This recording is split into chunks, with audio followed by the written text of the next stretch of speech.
기도하겠습니다.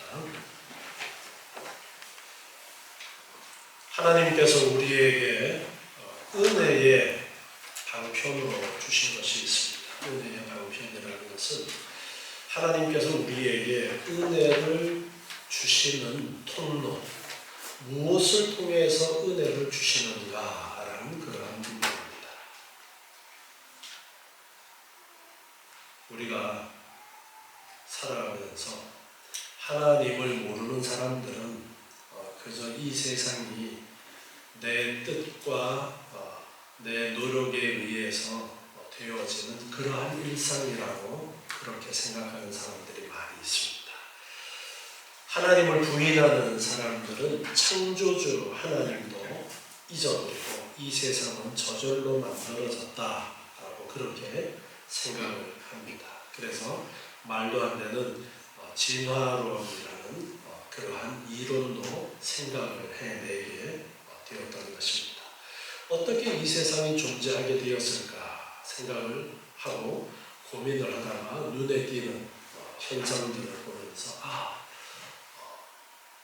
이렇게 진화가 되어진 것이 아닐까라는 그러한 추측을 하면서 그러한 추측을 뒷받침하기 위해서 자기가 이것저것 끼워 맞추어서는 이것 봐라, 이것이 진화의 증거가 아닌가라고 그렇게 생각합니다. 여러분, 오른팔, 왼팔 중에 어느 팔이 더 깁니까? 똑같은가요? 네, 재보면 조금씩 차이가 나요. 근데 어느 팔이 더 길까요? 네, 왼팔, 오른팔이 아니라 자주 쓰는 팔. 손도 보면은 왼손, 오른손 크기를 비교해 보면은 자주 쓰는 손이 더 커요. 이거는 진화의 증거죠. 네. 이런 것도 진화라고 할 수도 있습니다. 부분적인. 그런데 아기가 자녀가 태어났는데 보니까 태어나면서 한쪽 팔이 더 길게 태어나요? 네, 그것이 아니라 태어난 다음에 어느 팔을 더 많이 썼느냐에 따라서 더 커지기도 하고 그런 것이죠. 이런 것들은 유전이 되지 않습니다. 그래서 진화론자들의 이야기대로 되어지지 않는 것인데요. 어쨌든 다른 많은 사람들, 하나님을 모르는 사람들은 그렇게 살아요. 그런데 우리가 오전에도 아담이 우리의 유일한 조상이라는 것을 배웠어요. 아담 말고 다른 조상이 있을 수가 없어요. 그렇기 때문에 하나님께서 아담을 만드시고 내가 너를 만들었다라는 말씀을 가르쳐 주셨고, 그 아담의 바로 밑에 아들, 또 그 밑에 손자들, 아담이 몇 년을 살았어요? 900년 넘게 살았잖아요. 900년 넘게 살면서 아담의 이야기를 직접 들은 사람들은 창조주 하나님에 대한 이야기를 직접적으로 들어서 알고 있는 사람들이에요.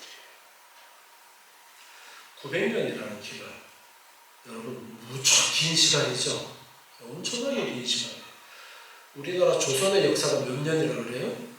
500년 역사라고 그러잖아요. 그런데 왕조가 500년 동안 이어진 역사도 세계에서 정말 손꼽을 만큼 긴 기간이라고 그렇게 이야기를 합니다. 그런데 한 사람이 500년이 아니라 900년을 살았어요. 창세기.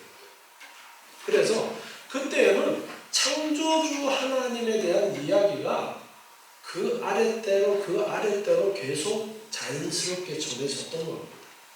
그래서 여러 곳에서 노아 홍수에 대한 그러한 기록들도 그림으로 이렇게 그려진 것이 전 세계적으로 나타난다는 그런 발굴들도 있습니다.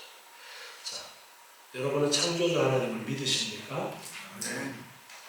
하나님이 이 세상을 만드셨다. 제가 학생문답하면서 다시 한번 강조드렸죠. 창세기 1장 1절 말씀이 믿어지지 않으면 신앙생활은 하기 어렵다. 그 뒤에 성경이 믿어질 수가 없는 거예요. 근데 지금 속으로 나는 안 믿어지는데 이런 분이 꼭 계실지도 모르겠어요. 그런데 믿음이 내 노력으로 되어지는 거예요? 아니에요. 내 노력으로 되어지는 것이 아니라 주변 사람들의 노력에 의해서 되어지는 거죠. 그럼 뭐라 그랬어요? 하나님의 선물이라고 그랬어요. 그래서 기도해야 돼요. 하나님 믿음을 주십시오. 자, 이처럼 하나님을 아는 사람들은 이 세상이 누구 중심으로 돌아갑니까? 하나님 중심으로 돌아간다는 것을 깨닫습니다. 지혜로운 사람은 빨리 깨닫고 지혜롭지 못한 사람은 늦게 깨닫고 그렇습니다. 우리는 하나님의 은혜를 받는 방법이 말씀과 기도와 성례라는 것을 배웁니다. 하나님이 우리에게 은혜를 주시지 않으면 어떻게 되느냐면 화분에 물 안 주는 것하고 똑같아요. 여러분, 화분 보면은 어떤 때는 물 주는 시기를 놓쳐버리면은 얘가 다시 살아나요? 안 살아나요? 못 살아나요. 겨울에는 화분들이 물을 잘 안 먹으니까 겨울에 특히나 화분에 물 주는 거 잊어버리고 놔두다 보면은 그냥 말라서 봄에도 겨울이 되어버리는 그런 경우도 있어요. 겨울에도 수분 공급이 흙에 어느 정도는 있어야 얘가 그래도 잎은 없어도 생명을 유지할 수 있어요. 자, 하나님의 은혜가 없이는 우리는 살아갈 수가 없습니다. 하나님의 은혜가 세상 모든 사람들에게 내려집니까? 그렇지 않습니까? 세상 모든 사람들에게 내려지는 일반적인 은총도 있습니다. 비를 내려주시고 먹을 것을 주시는 일반적인 것도 있어요. 그런데 우리 믿는 사람들에게 하나님의 은혜가 내려지지 않으면 우리 믿음을 유지할 수가 없습니다. 온전히 신앙생활을 할 수가 없어요. 그래서 은혜가 필요한데 그 은혜를 어떤 것을 통해서 주시느냐? 말씀과 성례와 기도라는 거예요. 그러니까 예배에 있어서 가장 중요한 부분이 말씀과 성례와 기도가 되어져야 돼요. 이렇게 하나님의 말씀이 없으면 우리는 우리 믿음을 유지할 수가 없게 되어집니다. 그리고 이제 말씀을 매일 우리가 읽을 수도 있지만 설교를 매일 듣지는 않습니다. 그래서 우리는 매일 할 수 있는 것이 있어요. 그게 뭐예요? 성찬식이죠? 예. 매일 할 수 있는 게 기도예요. 성찬식은 여러분이 식사할 때마다 성찬의 의미를 생각하면 참 은혜가 됩니다. 식사할 때마다, 식사 기도하실 때마다 예수님의 몸과 피를 생각하면서 식사를 하시는 은혜가 되어집니다. 그건 역시 은혜가 될 수 있어요. 그런데 기도하는 것은 날마다 우리가 할 수 있는 것이고 또 해야 되는 것입니다. 그 기도의 본보기로 보여주신 것이 뭐예요? 주기도문이에요. 예수님이 가르쳐 주신 기도. 그래서 우리는 이 주기도문으로 기도할 수도 있습니다. 그 내용을 생각하면서 그 의미를 생각하면서 주기도문을 읽으면서 그것이 나의 기도로 기도할 수 있습니다. 또한 그 주기도문 속에서 가르쳐주는 그 내용을 배워서 우리의 기도가 그러한 내용을 담고서 기도하라고 가르쳐 주신 것이 주기도문이에요. 그러나 주기도문을 그저 주문 외우듯이 그렇게 의미도 생각하지 않고 무조건 반복해서 하는 것은 올바른 것이 아니다라는 것 앞에서 강조를 했습니다. 자, 이처럼 기도가 중요해요. 그런데 이제 주기도문을 우리가 배우는데 마지막 부분입니다. 자, 196문. 제가 문제를 읽겠습니다. 답을 읽어주세요. 196문. 주기도문의 결론이 우리에게 무엇을 가르칩니까? 주의 나라와 권세와 영광이 아버지께 영원히 사옵나이다. 아멘이라는 주기도문의 결론은 우리에게 가르치기를 우리는 우리들 자신이나 어떤 다른 기존 안에 있는 무슨 가치로부터 취한 것이 아니고 오직 하나님이 주신 약속만 유지하여 우리의 기원들을 감사할 것이며 하나님께 구원과 권능과 영화로운 타월성을 돌리는 찬양과 함께하는 기도로 할 것이며 그에 대하여 하나님께서 우리를 도우실 수 있고 도우시고자 하시는 만큼 우리의 요청을 이루어주실 것을 믿음으로 담대히 구하며 오로지 신뢰할 것이라고 합니다. 그리고 그것이 소원이며 사실임을 증언하기 위하여 우리는 아멘합니다. 아멘. 대개 나라와 권세와 영광이 아버지께 영원히 있사옵나이다. 아멘 하는 이제 이 마지막 부분, 주기도문의 결론이라고 할 수 있는 부분을 배웁니다.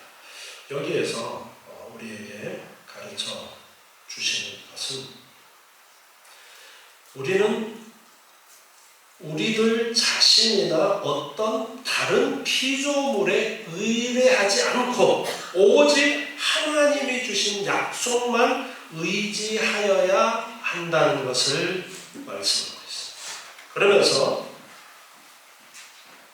우리의 기도가 간절히 기도해야 된다라는 것을 말씀합니다.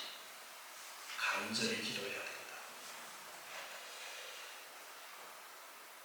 로마서 15장 30절 말씀을 보겠습니다. 로마서 15장 30절.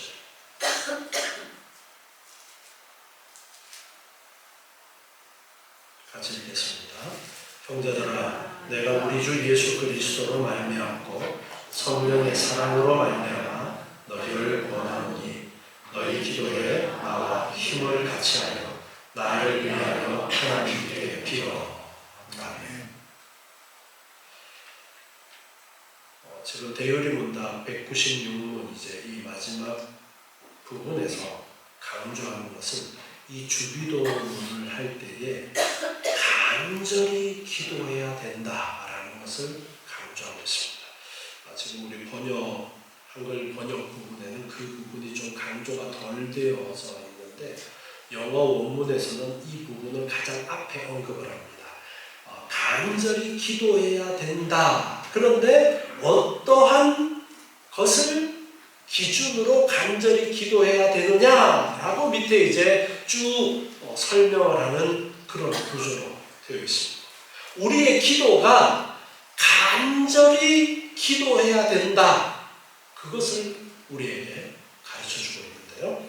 지금 이 로마서 15장 30절에 나와 힘을 같이하여 나를 위하여 하나님께 빌어라는 이 부분에서 나와 힘을 같이하여라고 번역된 이 헬라어 원어를 살펴보면은 어떤 의미를 가지고 있는 단어이냐면 죽을 힘을 다하라라는 일사각오의 의미를 지니고 있는 단어를 사용하고 있습니다.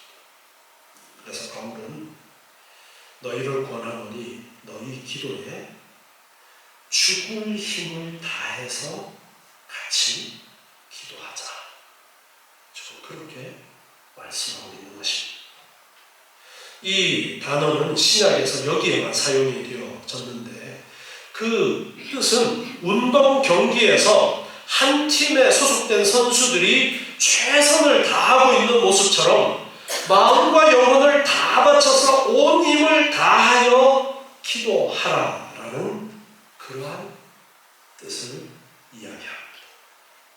이것은 기도가 내포하고 있는 씨름이라는 그러한 의미를 또한 우리에게 가르쳐주고 있습니다. 기도는 끈질기고 열심히 해야 되는 것이고 마치 투쟁하는 것과도 같이 해야 되는 것이다 라는 것을 우리에게 가르쳐줍니다. 사도행전 12장 5절에 보면 기도는 하나님의 은혜로우신 계획을 성취하기 위해서 하나님이 마련하신 수단이고 성령이 우리에게 명하시는 것이다 라는 것을 가르쳐 주고 있어요. 그래서 우리가 기도를 해야 되는데 힘을 쓰는데 죽을 각오를 다해서 기도해야 된다. 우리 창세기 32장 24절부터 말씀을 한번 봅니다. 야곱의 기도 부분이에요. 창세기 32장 24절에 야곱은 홀로 남았더니 어떤 사람이 날이 새도록 야곱과 씨름하다가 지금 이 상황은 야곱이 이제 어디로 가는 거예요? 에서를 만나. 네, 고향으로 돌아가는데 지금 고향으로 돌아가면 가장 지금 문제 인물이 누구예요? 쌍둥이 형 에서가 기다리고 있는 거예요. 에서가 칼을 갈면서 이놈 오기만 해봐 죽여버릴 거야 했던 그 형 에서가 기다리고 있는 그곳을 향해서 가면서 이제 기도하는 거예요. 날이 새도록 야곱과 씨름하다가 그 사람이 자기가 야곱을 이기지 못함을 보고 야곱의 환도뼈를 치매 야곱의 환도뼈가 그 사람과 씨름할 때에 위골되었더라. 엉덩이 뼈를 환도뼈라고 하는데 엉덩이 뼈를 쳐서 뼈가 골절이 되었다 아니면 뼈가 빠졌다 뭐 그런 의미로 이해하시면 되겠습니다. 그 사람이 가로되 그 사람은 이제 천사로 그렇게 이해되어지는데요. 그 사람이 가로되 날이 새려하니 나로 가게 하라. 야곱이 가로되 당신이 내게 축복하지 아니하면 가게 하지 아니하겠나이다. 그 사람이 그에게 이르되 내 이름이 무엇이냐? 그가 가로되 야곱이니이다. 그 사람이 가로되 내 이름을 다시는 야곱이라 부를 것이 아니요 이스라엘이라 부를 것이니 이는 내가 하나님과 사람으로 더불어 겨루어 이겼음이니라. 야곱이 청하여 가로되 당신의 이름을 고하소서. 그 사람이 가로되 어찌 내 이름을 묻느냐 하고 거기서 야곱에게 축복한지라. 자, 야곱이 씨름을 하는데 천사라고 이해되어지는 한 인물과 씨름을 합니다. 그런데 끝까지 그 사람한테 지금 매달리면서 하는 말이 뭘 하지 않으면 내가 놓아주지 않겠다 그래요? 축복하지 않으면 나는 놓아주지 않겠습니다. 야, 나 가야 되니까 그만 놔! 당신이 나 축복하지 않으면 놓지 않겠습니다. 지금 이 상황이 야곱이 기도하는 상황이에요. 일사가고 죽을 각오를 하고 지금 기도를 하고 있는 거예요. 환도뼈를 쳤는데도 다리를 질질 끌면서 지금 매달려서 기도합니다. 그런데 이름을 바꾸라고 합니다. 축복하면서 너 이름을 이제 뭐라고 그래요?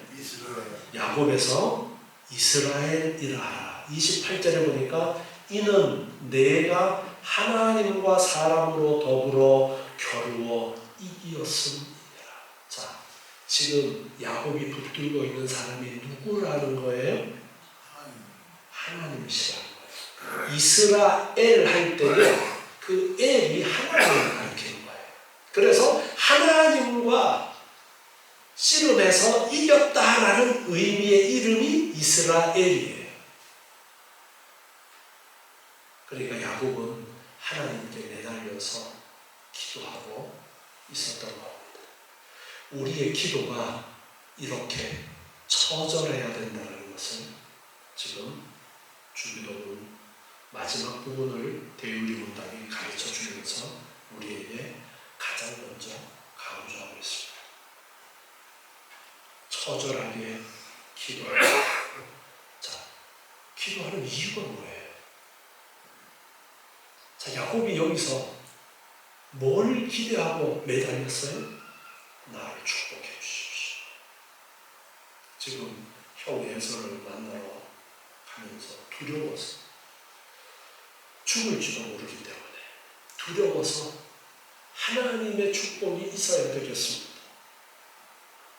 그래서 매달려서 기도합니다. 여러분, 우리가 하나님께 기도하는데 내 기도의 응답을 받기를 원하면서 이런 처절함이 있어야 된다.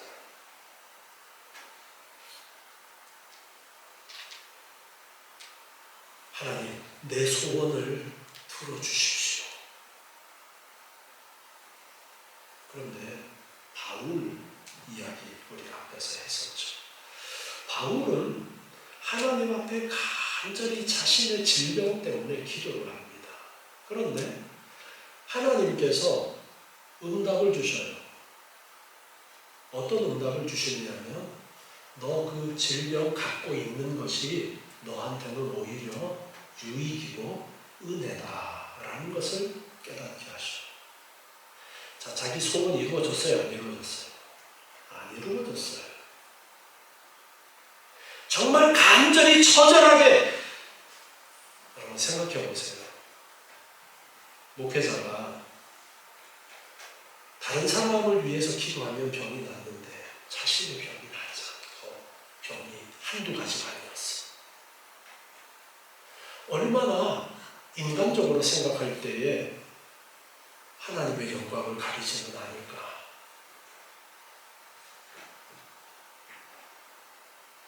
저희 아버지도 평생 저한테 늘 강조하셨던 부분이 그런 부분이 있었습니다. 목회자가 하나님의 영광을 가리면 안 되니까 건강도 잘 챙겨야 된다. 조심해야 된다. 라는 그러한 말씀을 늘 하셨어요. 그런데 바울이 그래서 하나님 앞에 기도하는 거예요. 하나님, 이 질병 낫게 해주십시오. 전해지는 바에 의하면 그 질병이 간질이었다라고 전해지는 말도 있어요. 간질이라는 질병이 흔한 질병이 아니잖아요. 그리고 겉으로 갑자기 이제 뇌에 이상이 생겨서 발작이 일어날 때는 정말 야, 저 큰일 나는 거 아니야? 그렇게 생각할 수 있는 그런 질병이란 말이에요. 더군다나 지식이 없었던 옛날에는 야, 이거 귀신 들린 거 아니야? 그렇게도 생각할 수 있는 그런 질병이었단 말이에요. 그래서 정말 간절히 기도하는데 정말 이 로마서 처절하게 일사각오로 기도하자라고 말한 이 기록을 누가 한 거예요? 바울이 기록했단 말이에요. 바울이 그런 경험이 있는 거예요. 그래서 그렇게 기도하자라고 했는데 바울도 그렇게 기도했는데 하나님의 응답은 바울이 원하는 대로 됐어요? 안 됐어요? 안 됐어요. 자, 그런데 처절하게 기도한 결과가 무엇입니까? 바울은 깨달았습니다. 내가 질병을 가지고 있는 것이 오히려 나에게 은혜가 될 수도 있구나. 자, 응답이 되었어요? 안 되었어요? 응답이 된 거예요. 처절하게 기도해야 된다는 것은 응답될 때까지 하나님 붙들고 하나님께 매달려야 된다는 거예요. 누구한테 매달리는 거예요? 하나님께. 내 기도가 내가 원하는 대로 되어지는 것이 응답이 아니라 그렇게 기도하는 가운데 하나님께서 내가 원하는 대로 들어주실 수도 있어요. 야곱이 매달렸어요. 야곱이 원하는 대로 축복을 받아냅니다. 너 이제 이름을 이스라엘이라고 해라.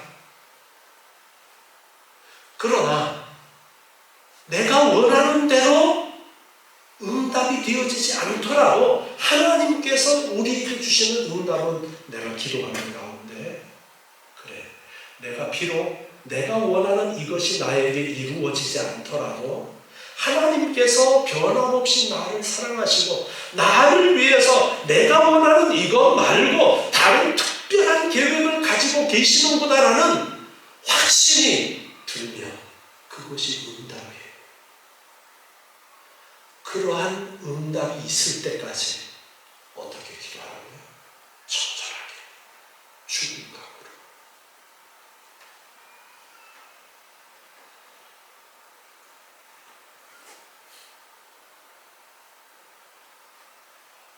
여러분에게 정말 절실한 기도의 제목들이 있으시면 이렇게 처절하게 기도하는 것이 필요합니다. 때로는 금식을 하면서 기도하기도 합니다. 그 금식이 하나님 내 이 소원 안 들어주면 나 죽어버릴 거예요. 그런 금식이에요.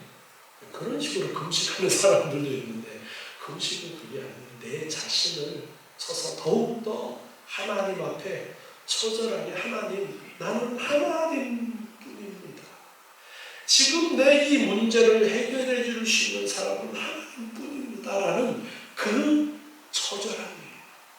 그 처절함을 표현하는 한 방법이 금식하는 그러한 경우도 있는 겁니다. 우리가 참 마음대로 안 되는 것 중에 가장 큰 고민거리 하나가 자녀들 문제입니다. 자녀들이 신앙생활을 잘 안 하거나 이제 문제를 일으키거나 그럴 때 이야기해보면 땅콩만한 녀석들도 자기는 이제 다 큰 것처럼 이야기를 해요. 준이는 땅콩보다 크지?